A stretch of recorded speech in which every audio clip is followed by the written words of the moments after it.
Saya teringat satu cerita yang disebarkan di media sosial.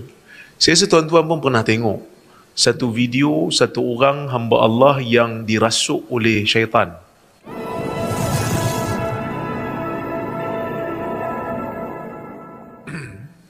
Bila Ustaz Salman sebut tadi berada dalam sistem khurafah, berada dalam sistem khurafat, saya teringat satu cerita yang disebarkan di media sosial. Saya rasa tuan-tuan pun pernah tengok satu video satu orang hamba Allah yang dirasuk oleh syaitan. Dirasuk oleh jin lah, konon syaitan lah. Jadi bila dirasuk oleh syaitan tu, saya tak tahu, saya tak kenal perawat tu, tapi perawat tu tanya. Tiba-tiba yang kena rasuk ni, yang bercakap dengan suara yang garau, dia kata, Wahabi tu kafir.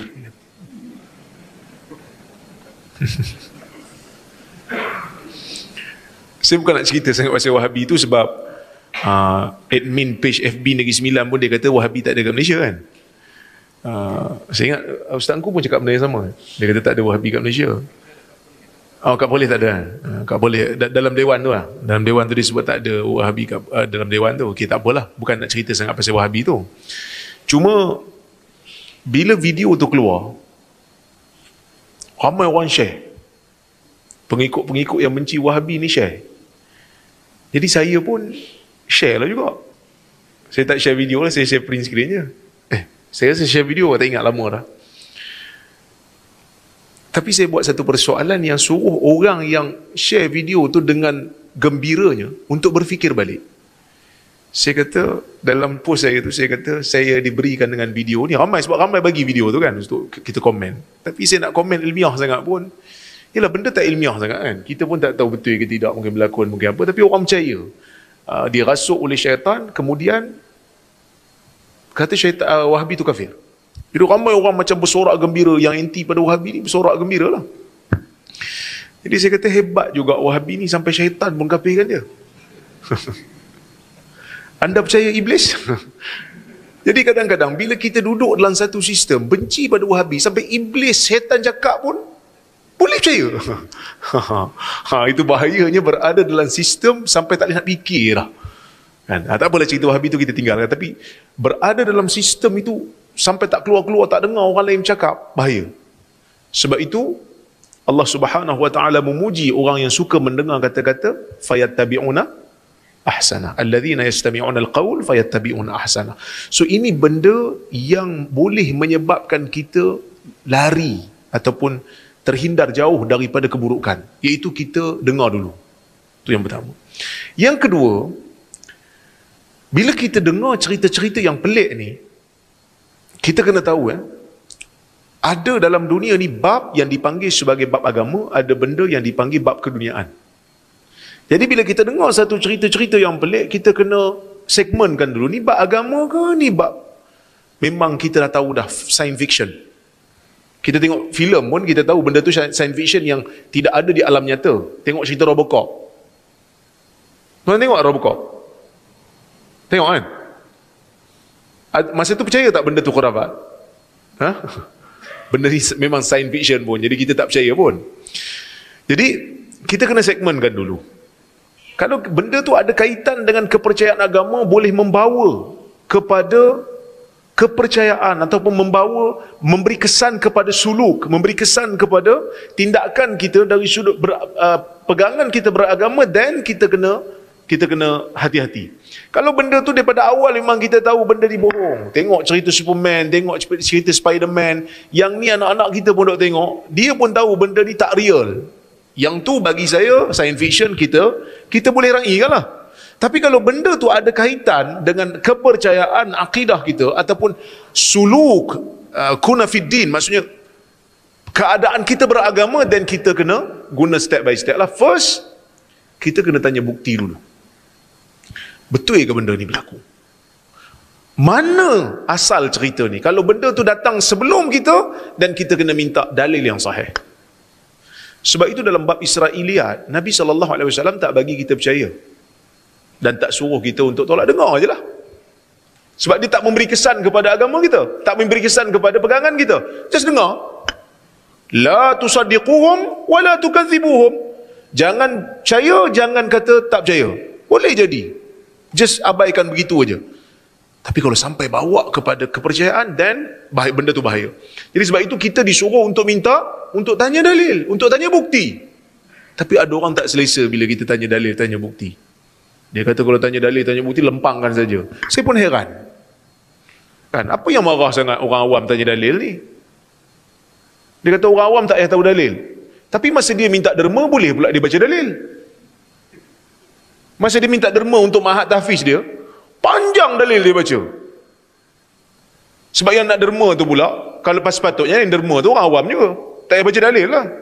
Marilah derma pada mahat tahfiz saya. Tak payah baca dalil. Sebab orang awam nak derma. Dia bukan minta derma daripada mujtahid mutlak. Mujtahid mutlak pun tak ada dah sampai ni.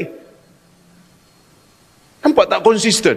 Kita suruh minta bukti, minta dalil. Dalil ni maksudnya kalau berkaitan dengan bab-bab gaib dan sebagainya. Bukti ni kalau benda tu betul berlaku, kena minta bukti lah. Tuan-tuan dan puan rahmati Allah sekalian.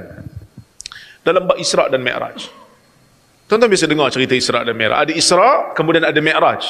Isra', Nabi SAW diperjalankan daripada Mekah ke Baitul Maqdis. Mi'raj daripada Baitul Maqdis ke Sidratul Muntaha.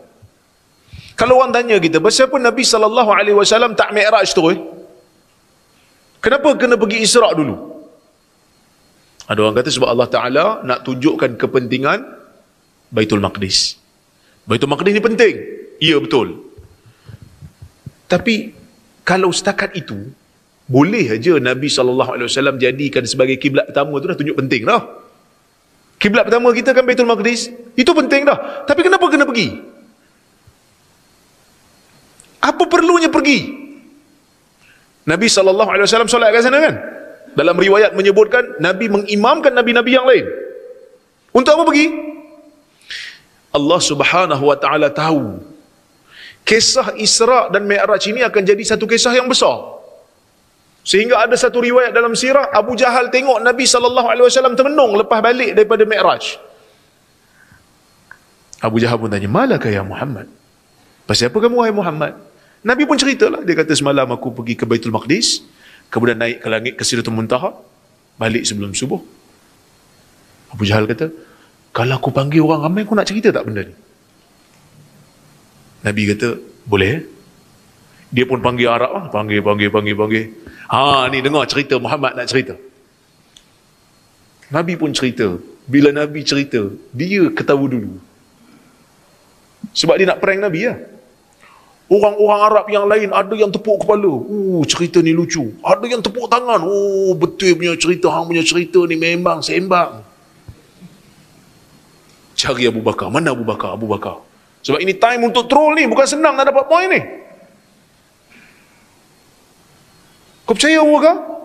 Ni cerita ajaib ni. Kau percaya? Abu Bakar kata, kalau dia cakap macam tu, dia betul lah tu. Kerana aku telah betulkan dia pada perkara yang lebih dahsyat daripada ni.